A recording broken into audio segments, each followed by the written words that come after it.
Sovetlar allaqachon vayronaga aylangan shaharni egallash uchun tarixdagi eng dahshatli jangda 1 milliondan ortiq odamini yo'qotdi. Bu 1942-yil.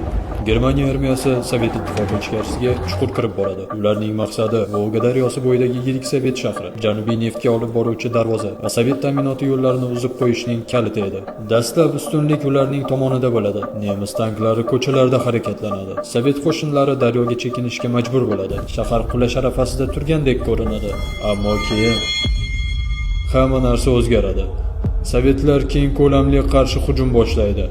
Ular shaharni shunchaki himoya qilmaydi, balki uni qurshab oladi. Butun boshli 300 mingta askardan iborat nemis armiyasi vayronalar ichida qamalib qoladi. Ta'minot tugaydi, qish yaqinlashadi. Bosqinchilik yurishi sifatida boshlangan narsa misli ko'rilmagan falokatga aylanadi. Jang tugaganda Sovetlar 1 milliondan ortiq odamini yo'qotadi. Nemislar esa butun armiyasidan ayriladi. Va bu mashhur shahar Stalingrad shahri edi. Ikkinchi jahon urushida burilish nuqtasiga aylangan. Yanada qiziq hikoyalarni ko'rish uchun obuna bo'ling.